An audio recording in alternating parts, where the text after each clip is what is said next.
Zach is here. Welcome to this cozy little corner where the world slows down and gentle whispers carry you away. Take a deep breath. Let the day melt away. So close your eyes, get comfy, and let yourself drift as we journey together through the magic of words. Ready? Let's begin. Once upon a time there lived a king who was deeply in love with a princess, but she could not marry anyone because she was under an enchantment.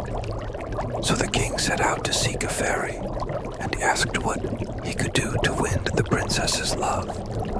The fairy said to him, "You know that the princess has a great cat which she is very fond of.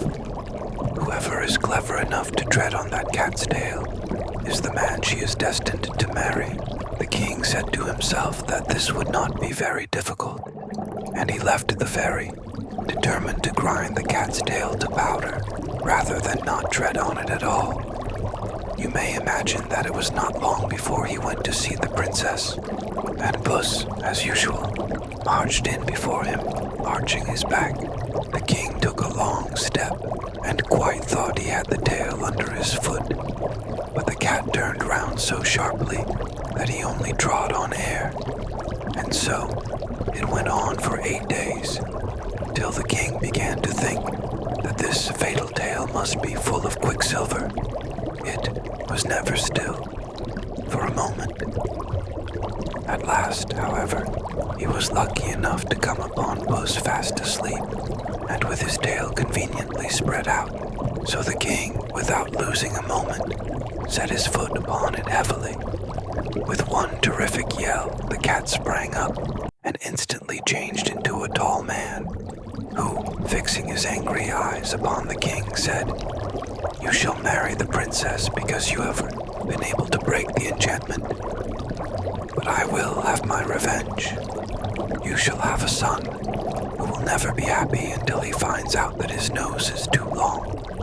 And if you ever tell anyone what I have just said to you, you shall vanish away instantly, and no one shall ever see you or hear of you again." Though the king was horribly afraid of the enchanter, he could not help laughing at this threat. "If my son has such a long nose as that," he said to himself, "he must always see it or feel it, at least if he is not blind or without hands." But as the enchanter had vanished, he did not waste any more time in thinking, but went to seek the princess, who very soon consented to marry him. But after all, they had not been married very long when the king died, and the queen had nothing left to care for but her little son, who was called Hyacinth. The little prince had large blue eyes, the prettiest eyes in the world, and a sweet little mouth. But alas, his nose was so enormous that it covered half his face. The queen was inconsolable when she saw this great nose, but her ladies assured her that it was not really as large as it looked, that it was a Roman nose, and you had only to open any history to see that every hero has a large nose. The queen, who was devoted to her baby, was pleased with what they told her, and when she looked at Hyacinth again, his nose certainly did not seem to her quite so large. The prince was brought up with great care, and as soon as he could speak, they told him all sorts of dreadful stories about people who had short noses. No one was allowed to come near him whose nose did not more or less resemble his own, and the courtiers, to get into favor with the queen, took to pulling their babies' noses several times every day to make them grow long. But do what they would, they were nothing by comparison with the prince's. When he grew sensible, he learned history, and whenever any great prince or beautiful princess was spoken of, his teachers took care to tell him that they had long noses. His room was hung with pictures, all of people with very large noses, and the prince grew up so convinced that a long nose was a great beauty that he would not on any account have had his own a single inch shorter. When his 20th birthday was past, the queen thought it was time that he should be married, so she commanded that the portraits of several princesses should be brought for him to see. And among the others was a picture of the dear little princess. Now, she was the daughter of a great king, and would someday possess several kingdoms herself. But Prince Hyacinth had not a thought to spare for anything of that sort. He was so much struck with her beauty. The princess, whom he thought quite charming, had, however, a little saucy nose, which, in her face, was the prettiest thing possible. But it was a cause of great embarrassment to the courtiers, who had got into such a habit of laughing at little noses that they sometimes found themselves laughing at hers before they had time to think. But this did not do at all before the prince, who quite failed to see the joke, and actually banished 2 of his courtiers who had dared to mention disrespectfully the dear little princess's tiny nose. The others, taking warning from this, learned to think twice before they spoke, and one even went so far as to tell the prince that, though it was quite true that no man could be worth anything unless he had a long nose, still, a woman's beauty was a different thing, and he knew a learned man who understood Greek and had read in some old manuscripts that the beautiful Cleopatra herself had a tip-tilted nose. The prince made him a splendid present as a reward for this good news, and at once sent ambassadors to ask the dear little princess in marriage. The king, her father, gave his consent, and Prince Hyacinth, who, in his anxiety to see the princess, had gone 3 leagues to meet her, was just advancing to kiss her hand when, to the horror of all who stood by, the enchanter appeared as suddenly as a flash of lightning, and snatching up the dear little princess, whirled her away out of their sight. The prince was left quite unconsolable, and declared that nothing should induce him to go back to his kingdom until he had found her again, and refusing to allow any of his courtiers to follow him, he mounted his horse and rode sadly away, letting the animal choose his own path.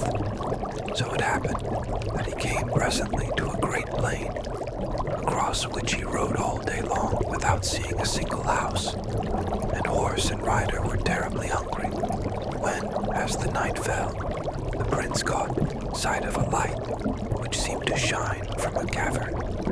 He rode up to it and saw a little old woman who appeared to be at least 100 years old. She put on her spectacles to look at Prince Hyacinth, but it was quite a long time before she could fix them securely, because her nose was so very short. The prince and the fairy, for that was who she was, had no sooner looked at one another than they went into fits of laughter, and cried at the same moment, "Oh, what a funny nose!" "Not so funny as your own," said Prince Hyacinth to the fairy, "but madam, I beg you to leave the consideration of our noses, such as they are, and to be good enough to give me something to eat, for I am starving, and so is my poor horse." "With all my heart," said the fairy, "though your nose is so ridiculous you are, nevertheless, the son of my best friend. I loved your father as if he had been my brother. Now he had a very handsome nose. And pray, what does mine lack?" said the prince.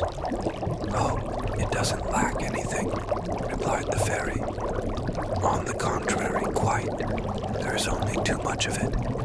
But never mind. One may be a very worthy man, though his nose is too long. I was telling you that I was your father's friend.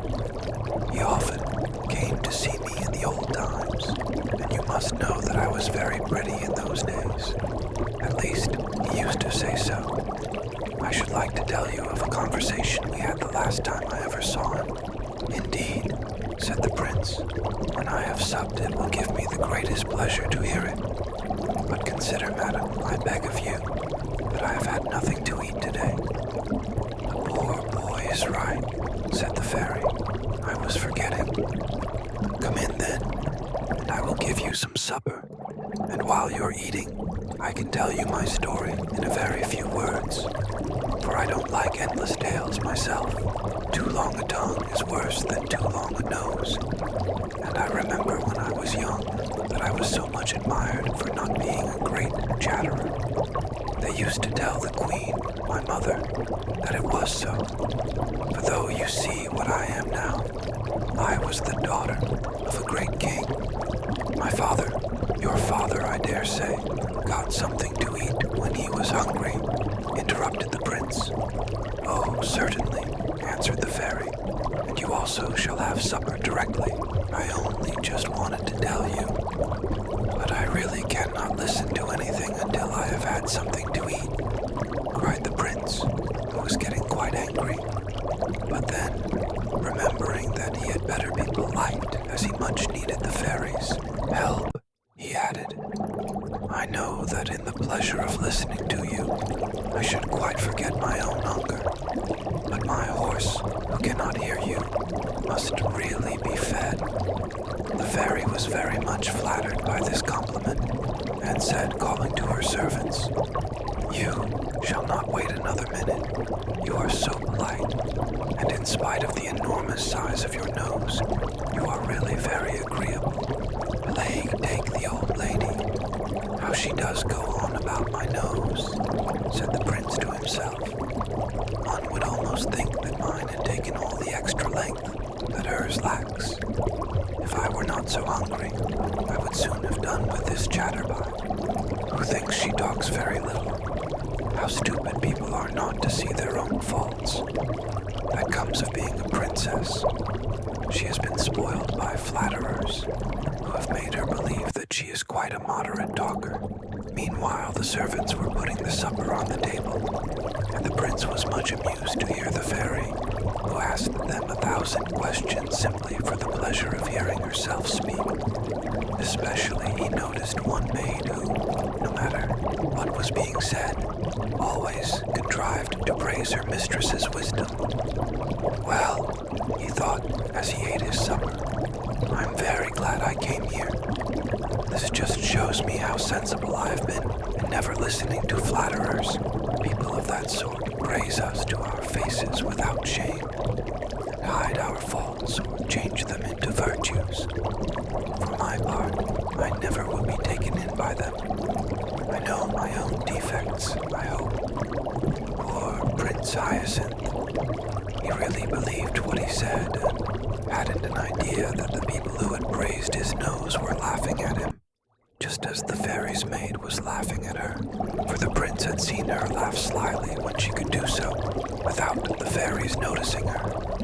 However, he said nothing, and presently, when his hunger began to be appeased, the fairy said, My dear prince, might I beg you to move a little more that way, for your nose casts such a shadow that I really cannot see what I have on my plate.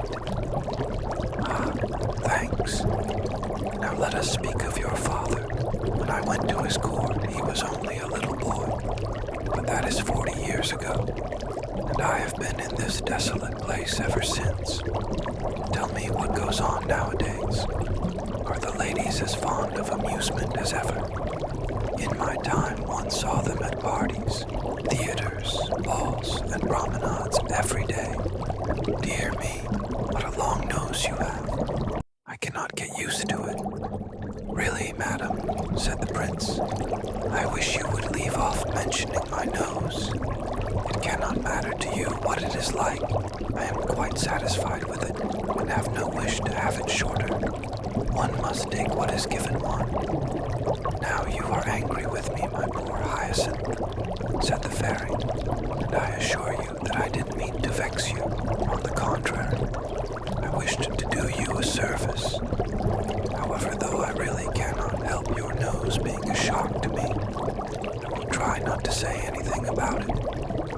I will even try to think that you have an ordinary nose. To tell the truth, it would make 3 reasonable ones. The prince, who was no longer hungry, grew so impatient at the fairy's continual remarks about his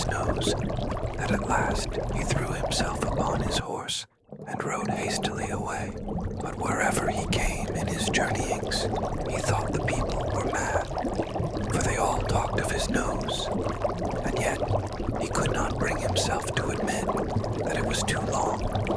He had been so used all his life to hear it called handsome. The old fairy, who wished to make him happy, at last hit upon a plan.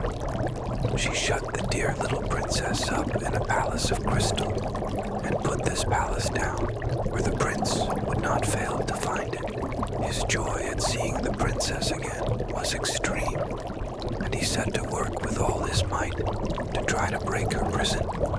But in spite of all his efforts, he failed utterly. In despair, he thought at least that he would try to get near enough to speak to the dear little princess, who, on her part, stretched out her hand that he might kiss it, but turn which way he might, he never could raise it to his lips, for his long nose always prevented it. For the first time he realized how long it really was, and exclaimed, "Well, it must be admitted that my nose is too long." In an instant, the crystal prison flew into 1,000 splinters, and the old fairy, taking the dear little princess by the hand, said to the prince, "Now, say if you are not very much obliged to me. Much good it was for me to talk to you about your nose. You would never have found out how extraordinary it was if it hadn't hindered you from doing what you wanted to. You see how self-love keeps us from knowing our own defects of mind and body. Our reason tries in vain to show them to us. We refuse to see them till we find them in the way of our interests." Prince Hyacinth, whose nose was now just like anyone's else, did not fail to profit by the lesson he had received. He married the dear little princess, and they lived happily ever after. And that's the end of the story. I hope it brought you comfort and ease.